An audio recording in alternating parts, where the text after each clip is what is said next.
নমস্কাৰ পুনৰবাৰ আপোনালোক সকলোকে মোৰ ইউটিউব চেনেল নিমিষা বৰুৱালৈ স্বাগতম জনাইছোঁ। আশা কৰোঁ আপোনালোক সকলো ভালেই আছে আৰু সুস্থ আছে। আজি মই এযোৰ মেখেলা চাদৰ লৈ আহিছোঁ আপোনালোকৰ মাজলৈ। ৰেড কালাৰৰ হয় কাপোৰযোৰ, দেখিবলৈ খুব ধুনীয়া আৰু গৰমতো পিন্ধিব পাৰিব, ঠাণ্ডাতো পিন্ধিব পাৰিব, পিন্ধিবলৈ কমফৰ্টেবল হ'ব। ৰেডি টু ৱেৰ কৰা হ'ব কাপোৰযোৰ।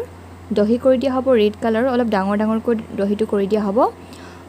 মেখেলাখনত এটা ডিজাইন কৰা হৈছে, একেবাৰে সিম্পল ডিজাইন হয়, দেখিবলৈ খুব ভাল লাগে। এনেদৰে ডিজাইন কৰি পিন্ধিলে এনেদৰে দহিটো কৰি দিয়া হৈছে অলপ ডাঙৰকৈ। এইখন হ'ব চাদৰখন, একেবাৰে হেভি ৱৰ্কৰ হয়, ফুল বডি ৱৰ্ক হ'ব। ব্লাউজটো হ'ব আপোনাৰ হেভি, 3/4 স্লিভ হ'ব। এইখন চাদৰখন আৰু এইখন মেখেলাখন হয়। মেখেলাখনত একেবাৰে সিম্পলকৈ ডিজাইন কৰা হৈছে।